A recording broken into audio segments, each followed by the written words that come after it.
As I was scrolling through Twitter today, I noticed that Jess of Penta is no longer with the team anymore as the head coach over there. And I thought that was a very interesting development. And this kind of brings me around to saying something that I've wanted to say for quite a while about esports in general and about Jess specifically. So this just kind of brings a relevance to something I wanted to talk about. I'm going to show you guys two clips that kind of give a precursor to what I'm going to be saying. And then we'll be right back here and we'll get into the main meat of what I was going to talk about here. And what needs to happen is what's always driven sports as far as a content delivery network is narratives, storylines. It's the storylines that define everything, right? It's TSM versus CLG. It's 100 Thieves, Nade Shot, Nick Mercs. It's FaZe. It's FaZe versus Optic. It's these narratives that drive us to watch content. And we as a whole industry need to get way better at telling these stories. It's the number one thing holding back esports right now. I think esports, and I touched on this in my own podcast, needs more villains. And I think that Jess is uniquely positioned to be like kind of the stern villain if she wants to be. And I think she should have doubled down on it. You know, she could have easily come out swinging and be like, you guys have had one good result since USN, and it was you winning DreamHack, and congratulations. But it doesn't change the fact that you could still possibly benefit from a coaching change. As you can see from those two clips, esports in general, but also Rainbow Six as a trickle-down, has needed more storylines. You know, things like tensions between teams, between players, between orgs. It helps boost not only watch time, viewership, but also fan interaction. Storylines are being created by having different characters. Wrestling is known for having certain wrestlers be the villains, or they're called heels, purely because their personality fits and the storyline created from it gains fan interaction.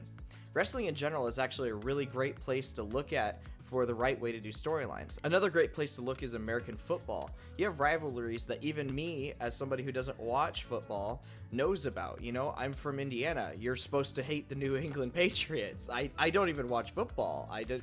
If I didn't know about that rivalry, I wouldn't even know that the Patriots was a team. And so that kind of brings me around to why this relates to Jess. I think Jess, who was a part of Penta, was a perfect example of someone who breaks the sportsmanship role. Not that she wasn't professional or that she wasn't respectful, but she wasn't afraid to voice her opinion even if it wasn't popular. If you take the recent drama with Ranger, the head coach over at Rogue, if you take that drama and look at it, it's a perfect example of what I'm talking about. She was talking in a podcast about how they needed to maybe replace their coach, and she knew it would be unpopular, and she said it anyway. I think that was perfect. That created such a fan interaction on so many levels. Twitter blew up after the DreamHack in Valencia. Twitter blew up with so many people talking about this. It wasn't even who won. It wasn't even the end game. It was this drama that was created. And that's why I think she would make a perfect example. Was not afraid to voice her opinion.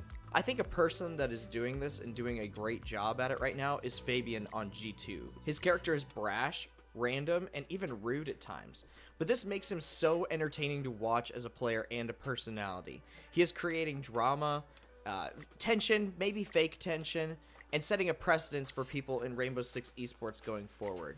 I have a clip here of just a funny moment that he had recently in the Season 10 Pro League broadcast. The Danes are definitely out there as well.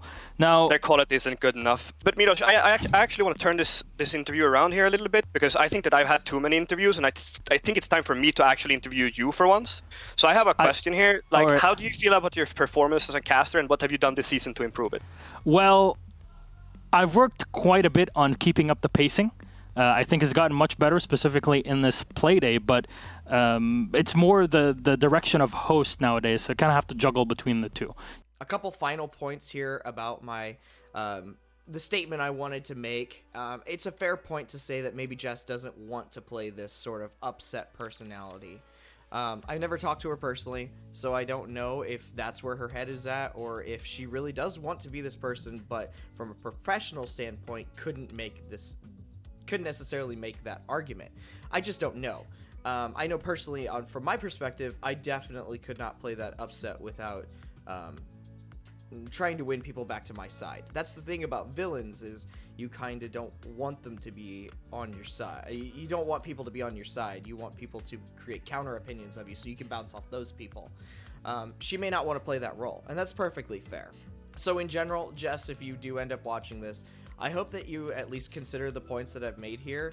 I very much hope that this recent setback is not your end in Rainbow Six. Like I said, I think that you'd be a perfect character to play in the esports in general, setting a precedence for not just Rainbow Six, but esports. Ever since I started watching Pro League and the 2009 Invitational, I've enjoyed watching your honesty and brash opinion of the scene in general, so I wish the best of luck to you moving forward.